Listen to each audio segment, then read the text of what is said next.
And welcome, folks, to the talk show, Let the Truth Be Told. I'm your host, Pastor David.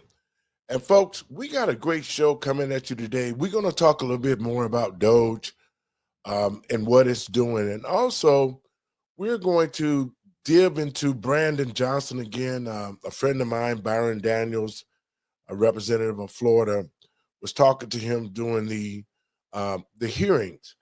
And he really, when I spoke to him, he really made Brandon Johnson look the idiot that he is. So, folks, if you ain't got nothing to do, y'all come on in, sit back and chill, and let us get it on. Let the truth be told. Let the truth be told. I'd rather for you to hurt me with the truth than come for me with lies.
Thank you. And welcome. Folks, first let me give all praises to God and my Lord and Savior, Yahshua, for making it possible for me to be here. And welcome to the show. I want to welcome all my first-time listeners, old listeners, new listeners. Y'all share it around because this is where you're going to get a great conversation and the truth told and find out the truth about what's going on in our society today. Let me say this. To the American people and patriots across this country, we have to understand one thing that has happened since President Trump has taken over. The Democratic Party has went subversive. And what I mean by that, they're planning and scheming things, telling lies and untruth so that they can make the American people think that Trump is not in control, nor does he know how to run this country. But for the past 4 years, we've seen an invasion. We've seen hate of the American way of life. I mean, we've seen everything under the Biden administration that will destroy a country. So now that President Trump is in, he's making changes. And Elon Musk, with the Doge department, is uncovering all sorts of fraud, waste, and abuse. And most of this fraud and waste are done by the Democratic Party leadership for years. They've been stealing money through the Department of Education, you name it. And it's saying that I'm going to bring my co-host in so we can start talking about this. Hey, Doc. Hey, how's it going? Man, I'm fighting off the allergies here in Chicago. I know, you poor thing. Look, I'm down in Georgia, so I can sympathize. I understand. I think in Georgia, that pollen just lays all over the cars everywhere. When it does. It does. Our cars aren't green yet, but in the next couple of weeks, till about the first or second week in April, yes, we will have green cars. Yes. Now, Doc, you know well as I do, the Democrats are spinning all sorts of lies to cover up for the things that they've done over the years. And to the American people and patriots across this country, we have to really respect and be cognizant that what Elon Musk is doing is uncovering all of this waste. Doc, the big thing they've been talking about is the Department of Education. We're going to run some things, talk about that. Go ahead, talk about the Department of Education a little bit, Doc. You did some research on that. Yes. And see, I guess the assumption is, and this is something that I even had to learn, is that the Department of Education, really oversees the education of the states. And that's not what the department's job is. It does oversee student loans. It does oversee the Pell Grants. It does oversee certain specialty groups, I should say. So children that aren't getting free lunches or that they need, free lunch or different programs like that, they do oversee those things. But truly, the educational part of it is on the state. So the states are already disseminating education from their superintendents down, through their educational processes. So it's not so much that the Department of Education is making those determinations, because I know there have been certain books in certain classrooms for certain age appropriateness that's not appropriate at all, and that the people look to the Department of Education to stop it, but they're not in control of that. It's really the superintendents in those states that are responsible. And because people don't know that, and the superintendents know that people don't know that, and the school boards know that the people don't know that, they blame the Board of Education. And they just let people blame the Board of Education, and they really don't, people, like I said, for lack of knowledge, they perish, but they really don't know that it's actually the superintendents and those on the board allowing these things to happen. So, well, that has been the big click. And like you say, the states does know. And basically, the states are already running everything in each individual state. Yeah. They use the Department of Education as a bank account to cover the cost of whatever that they need. They use the Department of Education to implement different curriculums, just like they did. And let me say this to the American people and patriots across this country. The Department of Education is totally irrelevant when it comes to education regarding our children. Right. They're basically a slush fund for the politicians. And so when President Trump cut it out, there was nothing there but waste, fraud, and abuse. And I'm going to play a clip so that folks can see it, because what the Democrats want you to believe is that if we cut out the Department of Education, we won't have the milk programs. We won't have free lunch programs. That's what the Democrats are telling the American people, to make them afraid and make them call Congress people and their legislators to fight for the Department of Education. But really, it's nothing but a slush fund. Let's check this out. The mass layoffs at the Department of Education after the firings and earlier buyouts. The department has been slashed in half since President Trump took office. Senior political correspondent Rachel Scott has that story. Good morning, Rachel. George, good morning to you. And these are sweeping and mass layoffs that are happening at the Department of Education, and what the Education Secretary is calling the first step toward dismantling the agency altogether. Overnight, the Department of Education gutted. More than 1,300 workers told they're being laid off, now cutting the agency roughly in half. Education Secretary Linda McMahon saying those cuts are just the first step. What we did today was to take the first step of eliminating what I think is bureaucratic bloat. The department is already the smallest of all cabinet-level agencies, but is responsible for everything from managing federal loans for colleges to enforcing civil rights laws in schools. The leader of the nation's largest teachers union says students will pay the price. There is no way that that's going to lead to faster service. Calls will go unlistened to. Emails will go unread. We know that. McMahon asked what will happen to some of the department's critical programs, like Pell Grants and funding for students from low-income families. We kept all of the right people, the good people, to make sure that the outward-facing programs, the grants, the appropriations that come from Congress, all of that are being met. And none of that's going to fall through the cracks. McMahon says the president has given her a mandate to strip down the agency and work with Congress to eliminate it.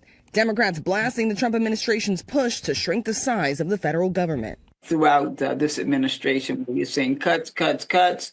Services will not be provided for, in this particular case, for our schools and the protections for our young people. So sources say the president has floated the idea of moving some of the agency's work under the Department of Treasury. The president on the campaign trail repeatedly said he wanted to return the power back to the states. It is the Department of Education does not decide what is taught in schools. That's already decided at a state and local level, Michael.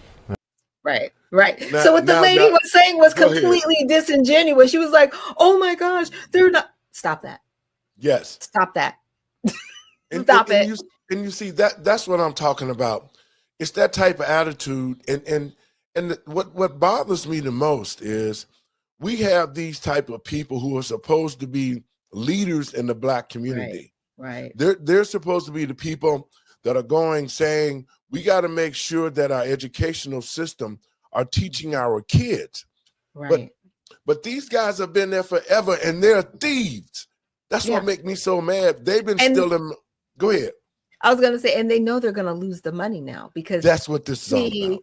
See, Trump, part of Trump's plan is he wants to give the money to the parents so the parents can decide where their kids go to school. So if, let's just say, a parent is in a failing system, that money's not going to go to that failing school the way it is now.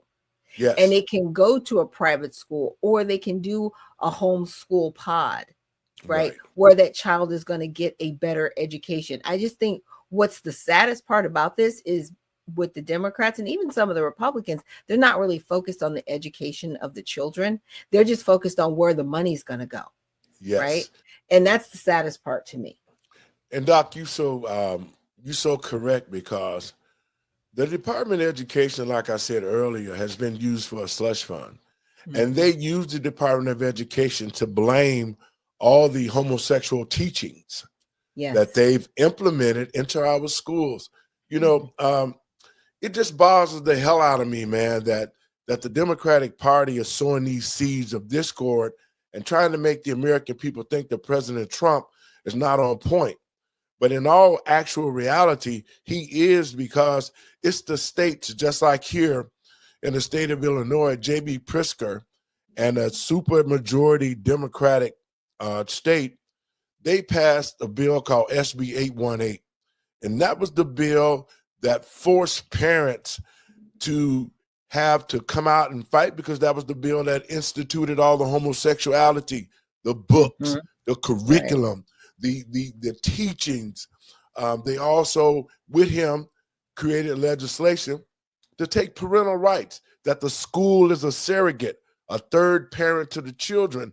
And yet, when it all came down to it, when parents started protesting and going to the states, then they was using the Department of Education as the fall guy to say, well, it's not coming from us. The Department of Education told us we had to do it. But at the same time, you know, we did it so that we could get the funds to keep giving your child free lunches. See, the Democrats is good about using these programs that would affect our children, not to the good, but they use them as a weapon to say that if you don't vote for so-and-so, then he's going to cut this, he's going to cut that, and scare the parents into believing that the Department of Education is the one who is causing the problems. Doc? Yeah. And it's really, to your point, the superintendent, especially the boards that we have and in the locality, the school boards. You know, a lot of times and this is something I had to learn, you know, getting into politics, the school board is literally the most powerful board in any state, in any community, because they literally have a ballooned budget and they're running scared because guess what? It's going to affect some of their budgets as well, right? Because now they're not going to be able to funnel the money. It's one thing to have a budget, but now they're going to have to be more fiscally responsible because people in the community are going to see, okay, you're not going to say, oh, well, we didn't know we got this money from the government or the government didn't send the money. You're not going to have that excuse anymore. You're going to actually have to account for every single dollar you spend and where you spend it in these communities. Like in South Bend, Indiana, for example, their whole third grade is not at the reading level they need to be. The entire third grade for the entire city, not just one school, the entire city. Okay. Their babies can't read at 9 years old or maybe even 10 in the third grade. What did you do with the money? What did you do with the resources? And there's just no accountability. And so now it's time for parents to step up and go to these meetings and start, actually running for these positions to get these other people out of here that are just there to collect the dollar. They're not there to really educate. Well, that's so true, because here in Illinois, first of all, the graduation rate in the Black community and in our children is 80 to 90% graduating out of high school. But those that are graduating, they're graduating unintelligent children. Right. Because when they get out of high school, most of them can barely read and write. Or do math. Come on. And the classes that they're teaching our children are the homosexual classes, the gay stuff. I mean, the pedophile stuff, all of that. So you're talking about, if you catch a child, and this is one of the biggest fights that I've been fighting here in Illinois. How is it that a 5-year-old needs to know the difference between a lesbian and a bisexual? Right. But they can't read. They can't read. But they know their pronouns. They know their pronouns. And that's the saddest part that affects us, because now we got generations of children who can't even cursive write. They can't even read cursive writing. No. They cannot count. They have no critical thinking in their mind. They're totally uneducated. So the Department of Education has failed the American people. So it is only right that President Trump cut it out or streamline it, so that the money is not being funneled to the states with different grants, different programs, and it's not really helping our children, but it is going into the pockets of the politicians. Doc, your thoughts? Yeah. It's like I said, again, it's just sad because now we know where the money's going and what it's been doing and what it hasn't been doing. And I had a thought in my head, and I'm like, but I know, because we talk about so much, and then I get passionate about these things because I have a grandson. And I want to make sure that his education is the best one. And in my opinion, he goes to an amazing school, Indicator. And it is a charter school. It's not a public school, but I see them using the funding because I see his education in him when he's talking, when he's pointing out different things. And he's like, Grandma, that word says yoga. This is, and to a lot of people, they might think that's important, but it is. You want to make sure your children are being educated by the people that are put in charge to do their job. That's all we want in America. I think that's where everybody's at this point. We just want you to do your job. We don't want you to waste the resources. Oh, that's what it was. President Trump also brought this up, that we pay the highest per capita for our students. Yes. However, our students are at the bottom of the education line, ranking 40th. Like, how do we rank 40th, but we're paying the most for each student? That means somewhere there is some waste, fraud, and abuse. Period. Well, you know what, Doc, the thing of it is too, is that when you're talking about education, we touched on this before, there needs to be a level of learning, because how can you continue to pass children on when how can you get to be 10 or 12 years old? You can't even read barely, you can barely write, you have no thinking of your own. But you can tell everybody about the social world. And I think that's one of the things. I think another thing that needs to happen too, and J.B. Pritzker is doing this in the state, even though he's a rotten governor. He's talking about banning cell phones in the classroom. Well, he wants those cell phones banned so they don't get caught doing stuff that they're not supposed to do. That's why he wants those cell phones on. But I mean, I'm even a product of public schooling. And unfortunately, when I graduated from high school, I had a 5th grade reading level. And so our reading levels weren't really challenged in school. And what I mean by that is there wasn't really an emphasis on where you at your reading level, 7th grade, 8th grade. And if you're not, we're going to send you to the reading lab so you can get up to your reading level, and I found out in college, and I was actually able to get up to my college reading level, but it took testing in college to understand where I was. And that's what shouldn't have happened, right? This should have been found out before I even graduated from the 6th grade. if I only had a 5th grade reading level, how am I getting through the 6th, 7th, 8th, all the way up to high school graduation, and I'm at a 5th grade reading level? That should have never happened.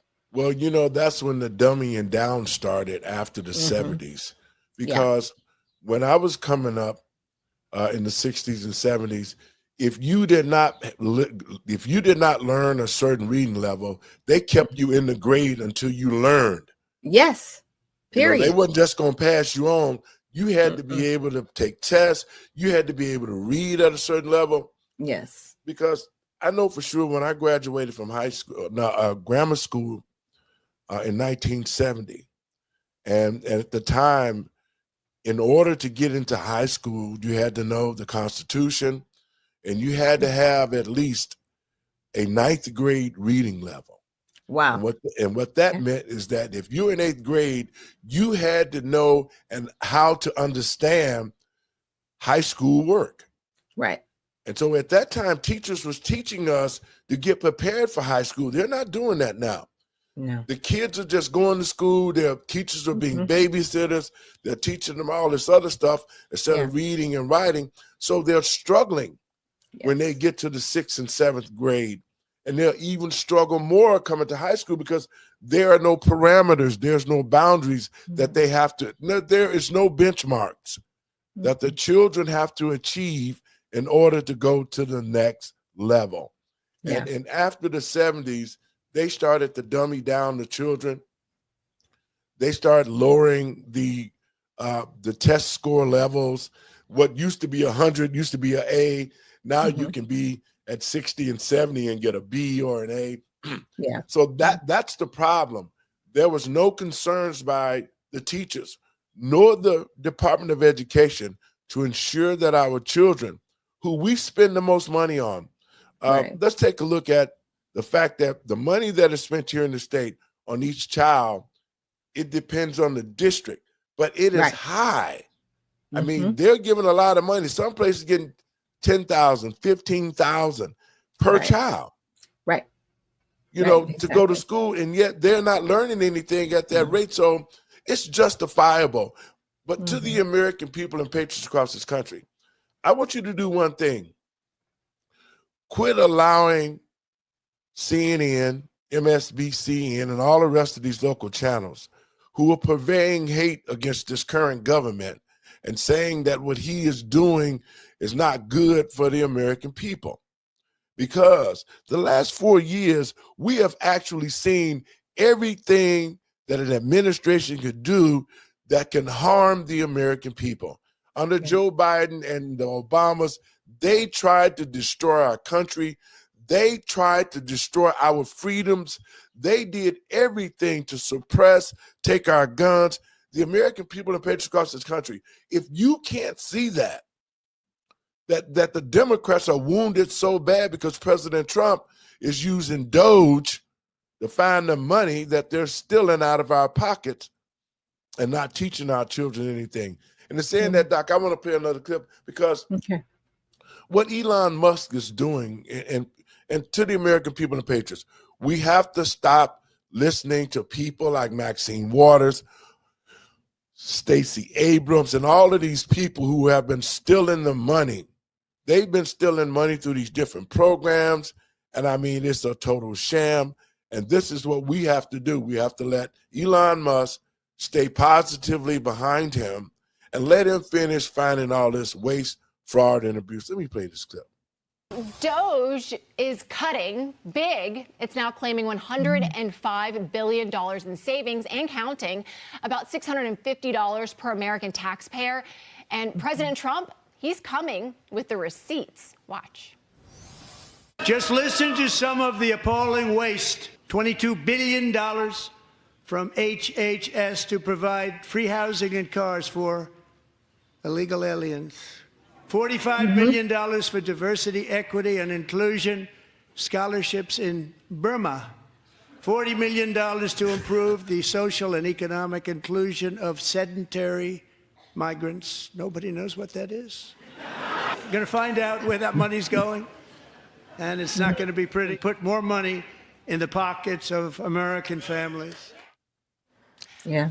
But just this morning, the Supreme Court throwing Musk and Doge a slight roadblock. It is upholding a judge's order forcing the Trump administration to pay out nearly $2 billion in U.S. aid payments. And I want to circle back to that last point about this latest kind of blow in the courts. But before we get to that, Brian, I want to talk more.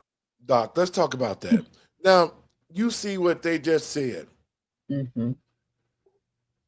They gave $2 billion, the courts, and this is why I say these Democratic judges are trying to throw roadblocks because what Doge is doing is uncovering all of these Democratic leaders who have been stealing the taxpayer dollars. Right. That's what this is. Oh, so absolutely. Go ahead. This is the Democratic judge who are trying to throw this roadblock, and then I'm going to tell the American people what's going to actually happen. Go ahead, Doc. Well, I find it astounding because, first of all, the administration, executive part, they are in charge of the budget. They're supposed to go through the budget and find out this is not efficient for the American people. We need to spend their money better. I mean, I'm not trying to be condescending, but that's what we're doing. And we literally have judges legislating from the bench because they have no business interjecting into the executive branch. We did not vote them into office. We voted Donald Trump into office to do what he's doing. And for them to try to cause an injunction to stop or maybe even force them to pay out something that they have no idea what it's even about. You know, even if it's life-threatening, guess what? The president has the right to say, we're not going to put money into that right now. We're going to put money into that later. I would have to go over like what the $2 billion is for. But if somebody's fighting for it, that means they're being threatened by somebody on the other end. Like, you better get my money. No, you better get my money and you better make him pay my money because no, we need to take a step back. $2 billion, that's a lot of money.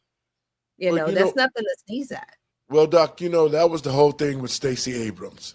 Yes. How could a person that has little experience dealing with grants get $2 billion to disseminate for energy crisis?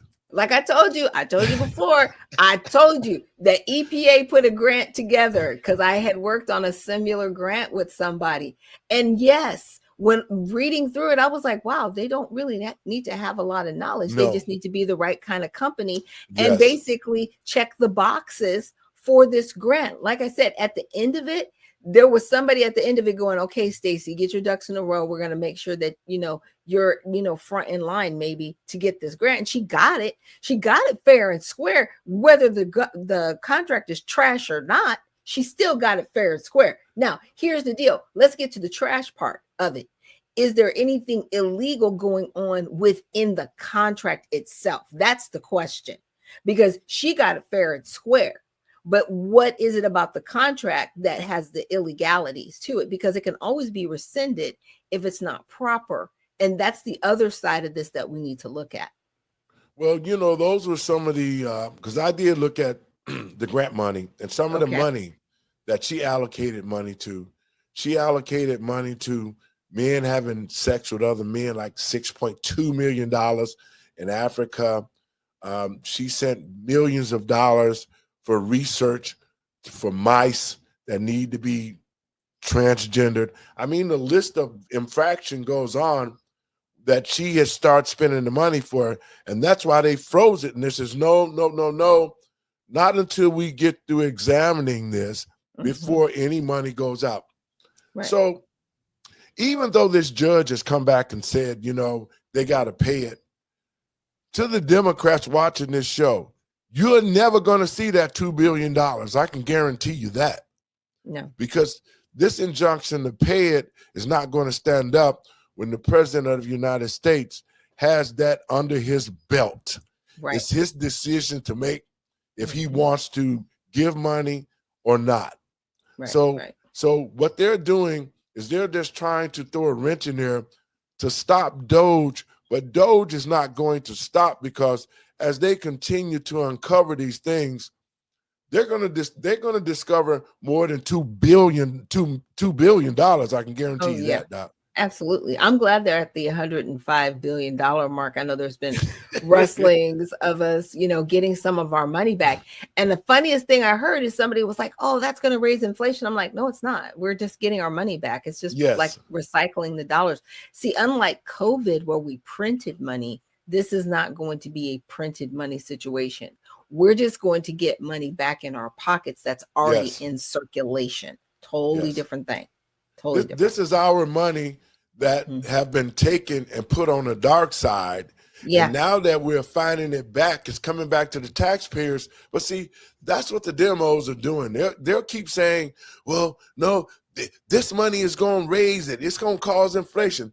No, that's a big lie, because if the money has already been out there, that's our money, and we're recovering it. It comes back to us. So the American people need to understand the money that they're finding is coming back to our pockets. Right. Exactly. And that's where it needs to be anyway. Yes. Right. Yes. Because, unfortunately, we are in a recession. It's unfortunate, but there's just been a lot of mismanagement of funds. And I hold both parties responsible. I do too. They just passed a continuing resolution that's going to take us to September. They have, I think it's been close to 10 years that they haven't passed a clean budget. I mean, that's a long time. I mean, Congress needs to really get it together. I think they can do it if they really work. And I mean work. I'm not talking about campaigning and boo-hooing about who's doing what, but really do their jobs. They can actually get this done this year and pass a clean budget. Well, I'm seeing with a Republican House and Senate, in common sense, the American taxpayers are going to be able to realize and see all the money that has been stolen, because with this Congress being Republican, they're going to make sure that whatever monies that's needed is going to be there, not like the Democrats. And that's why you hear so many Democratic leaders coming out complaining, because they've been getting an extra paycheck. You would think that the money that the politicians are getting are in six figures just to be a politician. You're talking about per diem and travel. That's a lot of money just to sit around and supposedly to be taking the American people ideas to Congress or whatever to get laws passed to benefit us.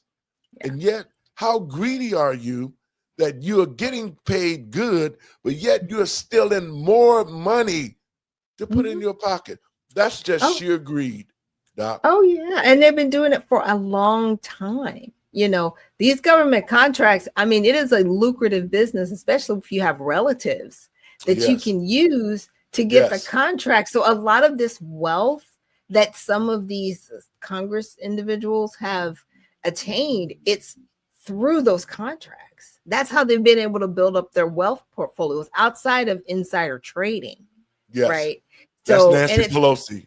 Right. And it's both parties. It's not just one-sided. I actually came up with a list. Well, you know what? That's good, because how can you be broke as a joke like Barack Obama was, and now he's one of the richest politicians in the country? Right. Well, him and his wife. Right. They set themselves up very well. Like, yes, they have book deals, but I mean, that's like, you don't get. He's worth billions of dollars right now, and that's not even counting the money that they've stole. Exactly. So a lot of that was, part of the insider trading that was allowed while they were in Congress. But the other part of that is to government contracts. A lot of people just don't see it. And I got a list, and basically between 2017 and 2023. So in 2017, they had about 507 billion in government contracts. By 2023, it crawled up to $759 billion. And so some of those areas were like NASA, where you've got a company.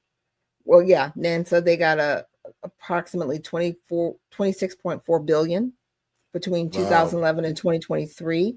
There was another area called ground-based strategic deterrent. What is that? Well, let me tell you. In September of 2020, the U.S. Air Force awarded Northrop Grumman and everybody knows who they are. They're in defense. They got a contract for $13.3 billion.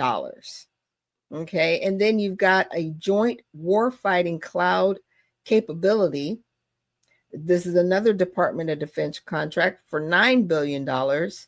And then Boeing got a contract, and it was roughly about 1.8 billion increase over their initial estimates. So a lot of these are in our defense, where a lot of people will say, well, of course we need these, but these are just the defense contracts. This isn't every other area, where Trump had mentioned some of those. He was like, where is this place? I don't know what that is. Why are we spending money over here? Because a lot of these contracts come up because somebody says, hey, we have a need in this area and we need $20 million. And then some senator goes, okay, you need $20 million. Okay, let's take care of that. And it's turned into a contract. And then there's a company that's there to receive the contract. Well, they only have to spend 20% of that contract on what it's for. Yes. Just 20%. They can take the other 80% and do what they want to. This is like, you may not like McCain, but this is the one thing that I agreed with him on. He called it pork barrel spending. Yes. This is what that is. Like $3.2 million for Michelle Obama to have a trail named after her. I mean, all that ridiculous stuff that has been put into the budget, the overall budget. Yeah. And that's why you never see those dollars, because if Elon Musk was not pulling all of these things out, some of the American people could see it. We wouldn't know like we have not known for years. Right. Exactly. You would think, now think about this, Doc. And to the American people and patriots, think about this. All the money that they're finding now, if that money was put back into the American people, we would be getting all sorts of checks, because America is a company. We are the stockholders. We should be getting checks back, refund checks back on our money and investments that have been made across the country, across the world. Yeah. But see, that's the trick. The politicians are saying, oh no, America, we gonna put this pork barrel spending into the budget, so all the money will come out that you will just barely break even, or you will always be in debt. Yeah. And I mean, it's something that's very sad. I'm glad that Doge is finding the monies that they are finding, because to your point, the American people need to see it, and they need to understand how wasteful our government has been. And you know what? And I hate to say it like this, it's okay, because at least now we know who we need to hold responsible. So no one can no longer go back and say, well, this really didn't happen. No, it happened. And we saw it. And we know how disgraceful you've utilized the money. I mean, Social Security alone, there should never be a time where a Social Security number is used more than once. Or where somebody over a certain age is still receiving funds as if they're alive at 145 years old. That's not a thing. Let's play a little bit more of this clip, and we're going to talk about that. Or about how the Democrats are kind of painting the work of Doge. Oh, yeah. We just heard from Alyssa Slotkin there just a moment ago. Here's more of what Representative Subra Mayam, a Democrat from Virginia, said. Doge is not about getting rid of waste, fraud, and abuse and improving government efficiency. It's about control over federal workers and institutions and revenge over political opponents. Are they winning a war over just how we understand Doge in the public sphere? Well, they're trying to. You know, the Slotkin thing is interesting, right? Because she says, oh, we need a more efficient government, and I'll help you with that. But it shouldn't be chaotic. Well, their word for chaos in reality is just being aggressive, just moving. What they don't like is Elon Musk is being aggressive. Can I add to you one of my favorite examples? So this is the Inter-American Foundation. Have you ever heard of the Inter-American Foundation? Me neither. Nobody has. It was created in 1969 by Congress, okay? Wow. Issues grants to countries in Latin America and Caribbean. Let me give you an example of some of the grants that they do, just to add to the great list that Trump had. $903,000 for alpaca farming in Peru, okay? $813,000 for vegetable gardens in El Salvador. Oh, come on. We $731,000 to improve marketability of mushrooms and peas in Guatemala, okay? We should not do any of that. No. With a government with $36 trillion in debt, we should not do any of that. That's Elon Musk's very basic proposition. Trump laid it out beautifully last night. Democrats hate it because Elon Musk is finding things like this that we've never heard of and you could never justify. And to that last quote you read, it does threaten their power hold over the bureaucracy, which is their hold on democracy when they're not in office. It also threatens their pockets. I mean, who runs those organizations? Who's getting paid to administer this kind of stuff? That's what, I mean, think. Oh, you know the average salary in that agency? It's like $130,000. Yeah, I mean, it's nuts. I mean, it's not that this is, it's grand theft. This is, they're stealing. They stole hundreds of billions, if not trillions of dollars. That's where the real accountability needs to go. And if you start to go after these organizations and you start to pull down one facade after another, at some point you're going to say, by the way, who got paid what and how and who offered them the job? I mean, this thing really could blow up. This could be Watergate times a million. You know, really that money in a little circle right around Washington, D.C., going to Northern Virginia, going to Maryland. And this is what people do when they get out of government office. If you lose your election, you go into one of these organizations and you score money. I mean, this is how the parties could sustain. And let me tell you, not just the Democrats, friends, also Republicans. That's what I was saying. I was like, it's both parties. It's on its whole mission to root out waste, fraud, and abuse. They at first said they were going to cut about $2 trillion, and they were looking as a whole, and they were looking to return maybe around $5,000 to each taxpayer. We're only at around $650 now. Do you think they're feeling the pressure to really deliver? No, I mean, listen, they understand there's a clock. There's the debt clock that was always running. There's also midterm election clock that's always running, and there's this kind of thing. But I just want to read something from this Harvard Harris poll. One, there's the question: do you believe the current level of U.S. federal government debt is sustainable or unsustainable? 67% unsustainable. Do you think the U.S. government should move in the next few years to balance the budget, or is that unrealistic and should it continue to run significant deficits? 83% said no. We want to move to balance the budget. So the American public is behind this 1,000,000%. Can I just give you one other fact here? We talk about the top line, $36 trillion, almost 37.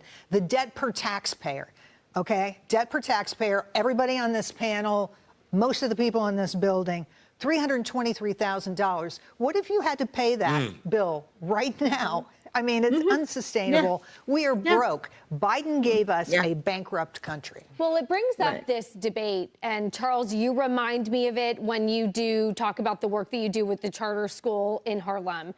Brian, I think of you because we have this debate at our church where we want to send missionaries to Africa to spread the world of Jesus. And bear with me, I'm going to come back to money, I promise. I know it's the first day of Lent.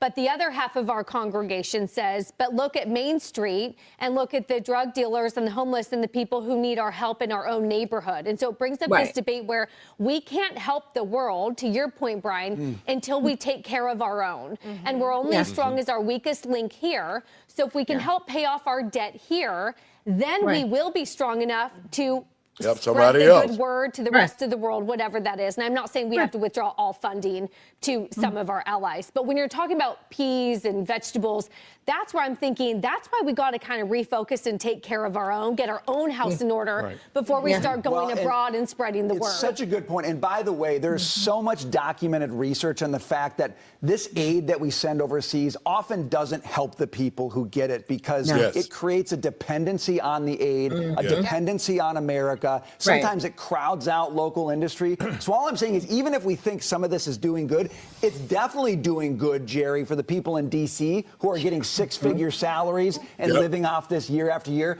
It's highly questionable how much it's helping the people who we say it's helping. Well, you know, what you see is that this money goes out year after year. And these programs, you know, it's like sedimentation, right? It lays on another layer of more payment and more payment and more payment. And there's just no respect for taxpayer money. I think the taxpayers need more respect in this situation. We need to realize we're wasting our money when it could go to things that could really make a big difference. And this is exactly what Justice Alito wrote about in his scathing dissent today on that Supreme Court case that I mentioned just moments ago, where essentially the Supreme Court said, hey, you know what, Trump administration, you can't stop the payments on these government contracts. You must pay out on $2 billion worth of government contracts on foreign aid.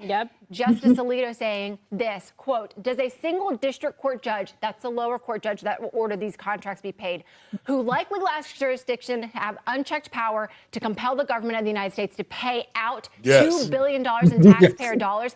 The answer to that question should be an emphatic no. Well, But a majority of this court apparently thinks otherwise. I am stunned. Well, the courts never had a problem when we were doling out the money. But now all of a sudden, sometimes there is a problem when now we want to pull back the money. Because there's kickbacks. Come on. When we get to the question about who's was deciding this what about we're honoring paying. a contract? So, I mean, I just saw the headline, so I don't know the nitty gritty of it, but was the Supreme Court, was this based on just of us honoring something that we'd already signed a contract? I think work done. The question is about work done, and the Trump administration was challenging this, saying that they at least wanted to suspend the payments, and the district court judges getting actually entered an order saying these payments are being made too slowly, you need to accelerate them. And what Alito was saying here is, does the district court judge get to say that? He's really questioning the jurisdictional power, to your point about who gets to decide what we're paying here. In this case, it's I mean, we one get judge. a lot of that stuff anyway already, like, you know, shopping for different courts, different districts and things like that, gaming the system. That's why we keep lawyers on this panel. Very helpful in situation. Doc, Well, you see, go ahead. It's great. Well, because at the end of the day, a lot of people will say, well, you're not honoring the contract because if I did the work, then you need to pay me the money. There's a difference with the government contracts because there actually is a stipulation in there that says, you know, the government has the right to actually withhold anything until they see the performance, right? Exactly. So until an actual audit is done and they go in and say, okay, well, what did you do the work for? You might get some of the money, but you may not get all of the money. So thank you for challenging it, because now it is truly going to be audited. Well, you know, and that's the whole thing with government contracting is that you have to prove up. There's different types of contracts. Some are performance contracts. You get a certain amount of money each year of the contract due to the performance that you have done. In other words, you have to be able to prove what you say that you are doing in order to get the next year of money. And see, what they've done is remove those performance contracts and said, okay, you'll get the money if you meet this certain criteria, but you really don't have to prove to us at this point that you're doing the work.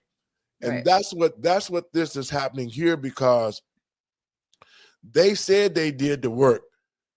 Doge is saying we need to see the receipts. We need to see the work that you said that you have done.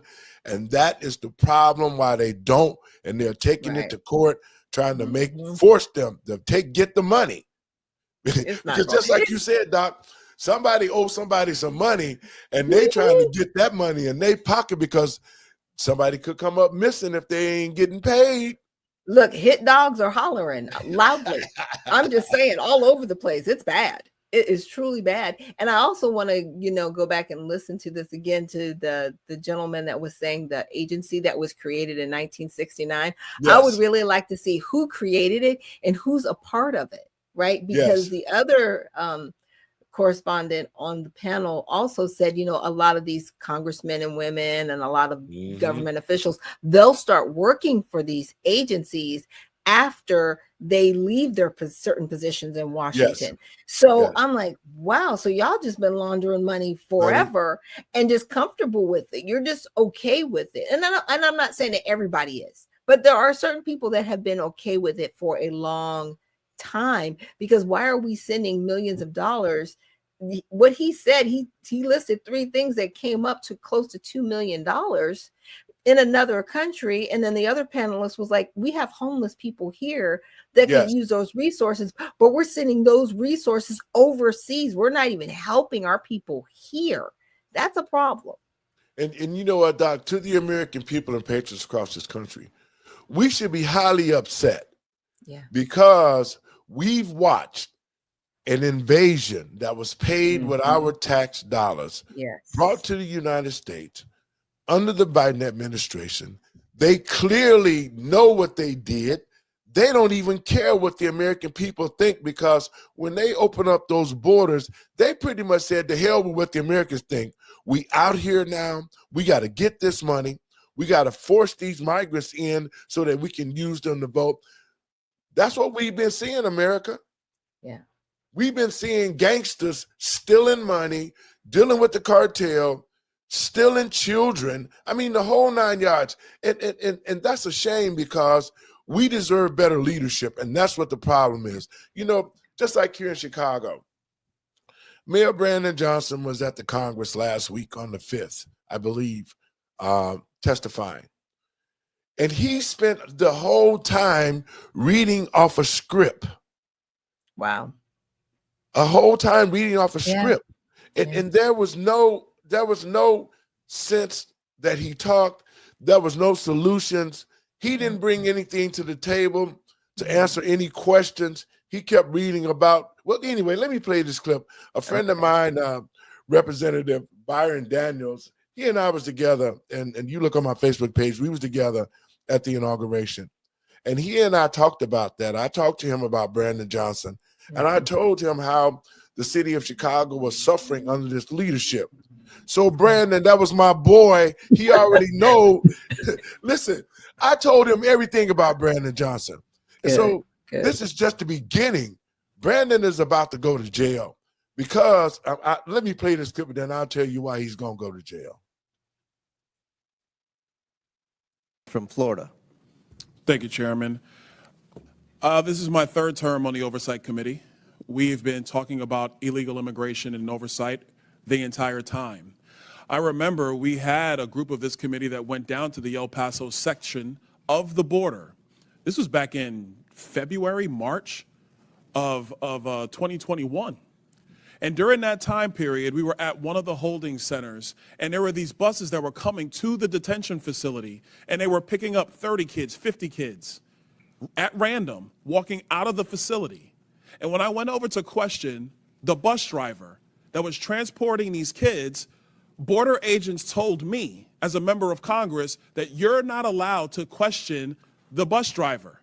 And of course, people knowing me, I didn't take no for an answer, and I repeated the question. And I was told that this bus of children was leaving El Paso and going to San Diego.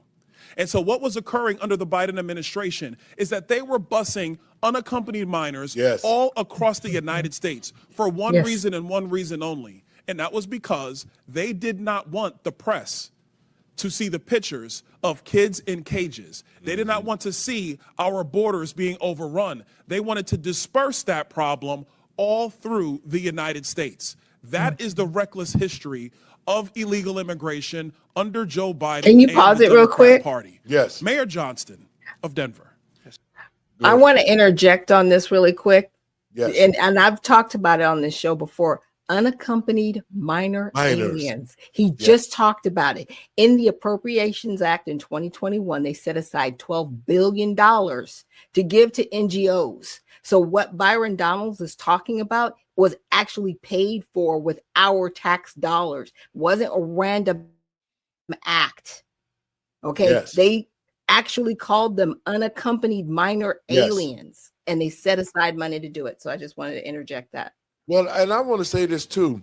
If you remember, 385,000 unaccompanied children got across the border when Bill Clinton, Barack Obama, and George Bush rented a private charter plane company and flew those children across the border into the United States, and they disappeared. Yeah. They're unaccounted for right now. We don't know where those children are. This is no more than child trafficking. That's what America has become. America, we've allowed people to be legislators. We've allowed them to be leaders of our country, and they're nothing but thugs and pedophiles and all the rest of that. And this shows 385,000 children missing. And here the Representative Brian Daniels is saying, we saw it with our own eyes. This is something we didn't hear, but we saw it with our own eyes. Let's go a little more. Right. You lamented earlier that there were 10 to 11 buses coming per day to your city. Did you ever talk to Joe Biden about why this was happening to your community? Thank you, Congressman. I both reached out to Governor Abbott from Texas. He didn't respond, and I did. Why would you reach out to Governor Abbott of Texas when it is Joe Biden, the former commander-in-chief, that opened up our borders? Why didn't you talk to him? Well, our buses directly were being sent from Governor Abbott in Texas, so that was why we reached out to say we're happy to collaborate on a coordinated entry system. We understand no one state or no one city should bear the entire brunt of this, but let's collaborate. But I did. So I'm glad you said that, because that brings me to my next point. Governor Abbott and Governor DeSantis, when they started moving illegal aliens out of their states who were bearing the brunt of what Joe Biden and Kamala Harris were doing, and they've sent them to Denver, they sent them to Chicago, they sent them to New York, they sent them to Martha's Vineyard. The reason why they did that is because you four could hide behind the realities of illegal immigration on border towns all through our country and on cities and states who did not want to see illegal immigration, but did not have the political representation to go to the White House. And only when it showed up on your doorstep did you get upset. Mayor Johnston, coming back to you, how much did your city spend on illegal immigration? Do you have a round number? Over the last couple of years on all newcomers, whatever their status was, it's around $79 million since 2022. $79 million. Mayor Johnson, Chicago. How much has the city of Chicago spent on illegal immigration? If you're referring to the 2022 up to 2024 of the buses coming from Texas, roughly the same percentage of the state of Texas, about 1% of our overall budget. What is that? Because I don't have the city's budget in front of me. Numbers. It's 1%, and if you want the actual calculation, we can make sure someone. You're the mayor. You don't have the math in front of you. It's 1% of the overall budget. Idiot. For the last Right, that's 4 why years, you're a failing which mayor. is Mayor the same Adams, number that how was much did sent the city from of us New from York the actually state spend of on Texas. illegal immigration? Mayor Johnson, I already asked you. You don't have a hard number, and if you don't have a hard number, you're not running your city well. Mayor Adams, how much did the city of New York actually spend on illegal immigration? $6.9 billion of taxpayers' dollars. $6.9 billion of taxpayer money on a problem that was fostered on the American people. Mayor Wu, in the city of Boston, how much did you spend?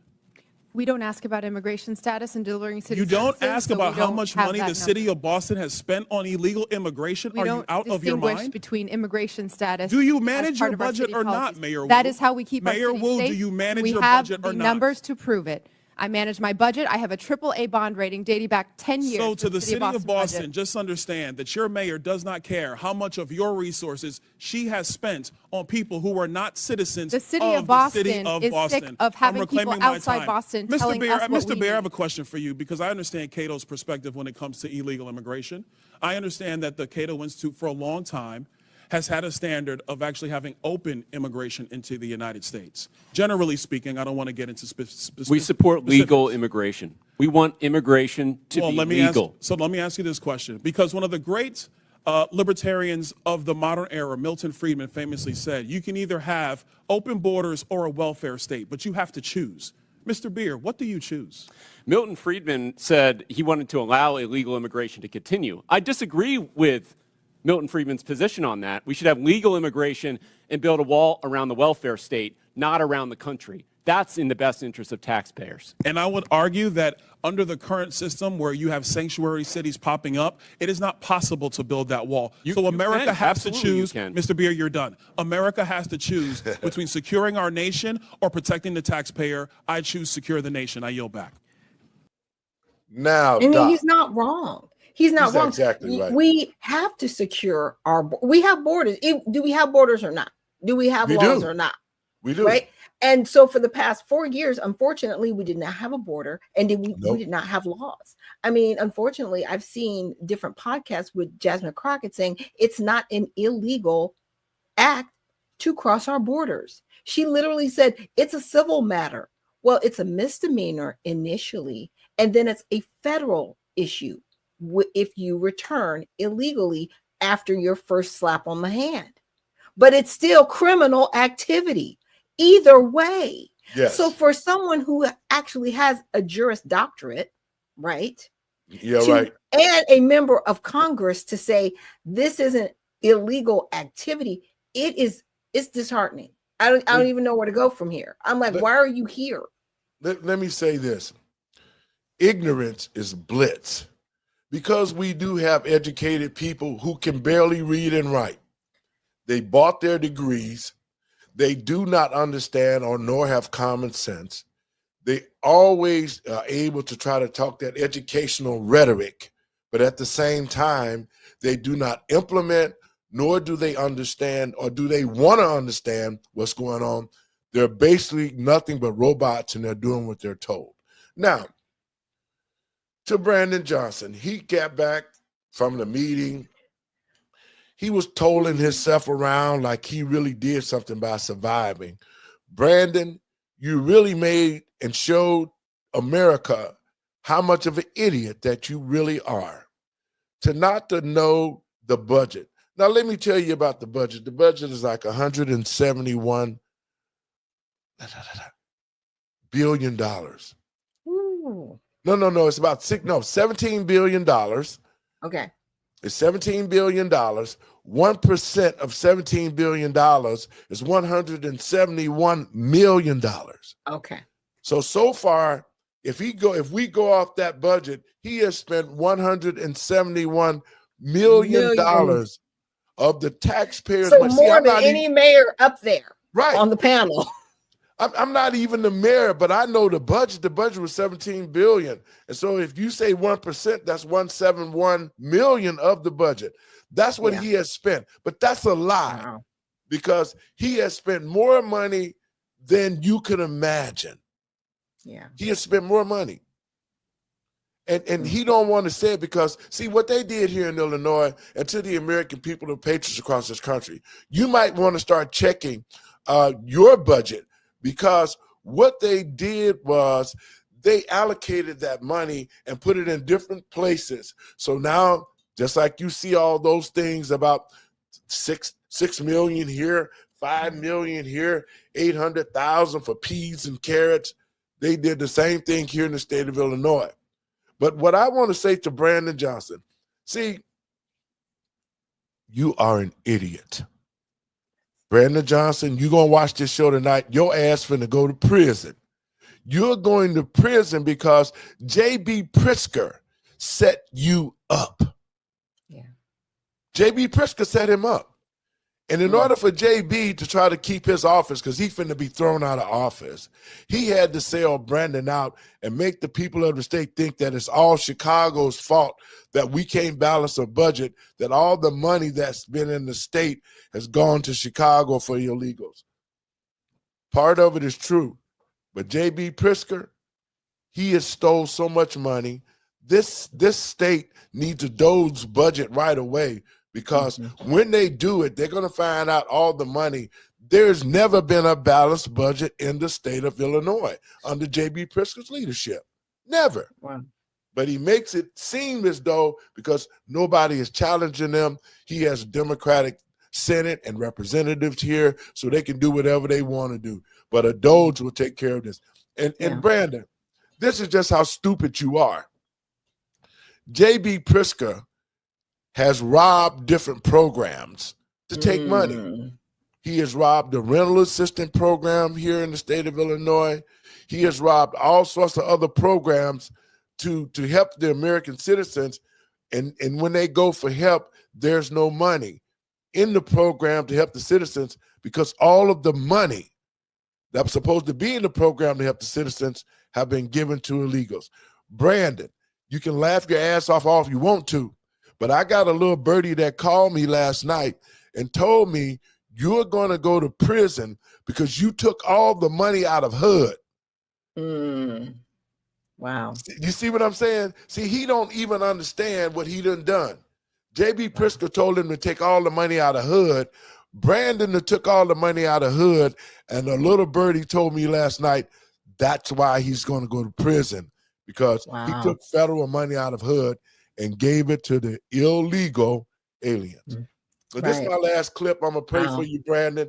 And just like I told you, your ass is going to jail. I can guarantee you that. With federal immigration authorities regarding individuals' immigration status, yes or no? We do not collect immigration status in law enforcement. I'd just like to point out, and Mr. Chairman, if I could enter the Boston Trust Act into the record. Mr. Chairman. Without objection, so ordered. Thank you. On section 4AA, a law enforcement official and employment of the city department, agency, or commission shall not, and then A, inquire of an individual on his or her immigration status. Under Title 8, U.S. Code subsection 1373 stipulates that local governments cannot prohibit or restrict communication with federal immigration authorities regarding individuals' immigration status, so your enforcement of this act is in direct violation of that statute. Can you please confirm? That is not Thank the you, truth. ma'am. That's a U.S. code. I don't know about you, but U.S. code does not lie. We do not ask about Mayor immigration Johnson, I'm not status, and that is talking what to you anymore. makes us Next safe in the question, city. Mayor Johnston, you said in your testimony that the first step you took after illegal aliens arrived was to provide them with housing. Is that correct, yes or no? Folks that were on the streets freezing to death, we gave access to shelter. Yes, we did. Thank you. Not to be rude here, but you have a good understanding of what the definition of harboring is, correct? I do. Okay. For those that might not, harboring means to knowingly or recklessly provide shelter or place to stay for an illegal alien. And according to Title 8 of U.S. Code subsection 1324, that is also a federal crime. Just to be clear, did you also say that you would be willing to go to jail to stop deportation efforts? I did say that I'd be willing to stand up for all of our residents, and He said the it. context was that was the point at which the administration was threatening to deploy the U.S. military to streets of our cities to Okay. pull kids out of schools and churches. Thank So we you. were worried about that. Thank you, Mr. Johnson. Mr. Chairman, I'd like to enter into the record an article from CBS. Without objection, so ordered. Thank you. In this, it says, Johnson said earlier this week that he's willing to use civil disobedience and, if necessary, going to jail to stop deportations. My final question would be for you, Mr. Mayor Johnson. Do you believe that Chicago's welcoming city ordinance encourages illegal aliens to enter the United States, specifically into Chicago? Yes or no? No. Okay. So you don't believe that banning the transfer of individuals into ICE custody for the purpose of civil immigration enforcement encourages illegal immigration into Chicago? Or how about agencies, sorry, one second, or agents not being able to stop, arrest, or detain individuals based solely on their immigration status or administrative warrant? So we comply with all laws, local, state, and federal. To me, after this line of questioning, it's very clear that these policies that you have all implicated are active and alive and well in your cities, are in direct violation with U.S. Title 8 Code subsection 1324, and is a federal offense. But you all speak about a broken immigration system, and yet here you guys are aiding and abetting in that entire process. I want to be very clear about something. Open border policies, which is something that you guys are talking about, hurts people on both sides, meaning the people that are coming here illegally and then American citizens as well. I do not think you guys are bad people, but I think that you are ideologically misled, which is why, unfortunately, based on your responses, I'm all going to be criminally referring you to the Department of Justice for investigation. And as soon as I leave here, these will be going over to Pam Bondi. I'm not doing that in an effort to bully you guys, but I do believe that your policies are hurting the American people, and you can make that known with the evidence that you can present to the Department of Justice. But if you guys continue doing what you're doing, you're not going to help anyone. You're going to hurt more people, and that's exactly why I'm tired of it. The American people are tired of it. And Chairman, I yield my time. Doc, your last words. We got to get out of here. Well, she said it all, didn't she? No, she did. She gavel down. I'm glad that she referred them for criminal activity. That's what needs to happen. Pam Bondi has got a lot on her plate. I know I've just over the past week or so, people are like, we want the Epstein files. We want this. She is one person. She has a whole department of attorneys underneath her within her job, within the Department of Justice. So I just need people to give her a minute. Yep.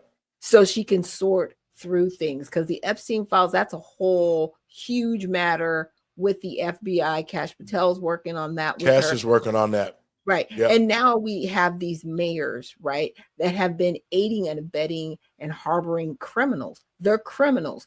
They're not migrants. They did not come here legally. They are criminals. And by proxy, they've made their children criminals. And these are people that need to be removed from our country, right? As soon as possible. Right. And with that said, when you see all these things happening, just know that your redemption is near. I want to see all people safe. I want to make sure that they're safely sent back to their country. And I want to make sure that if they do want to apply for immigration, but legally, right? Our Yes. immigration system, is it broken? Yes. Can it be fixed? Yes. But that doesn't mean you just jump the line and come here illegally because you don't want to wait.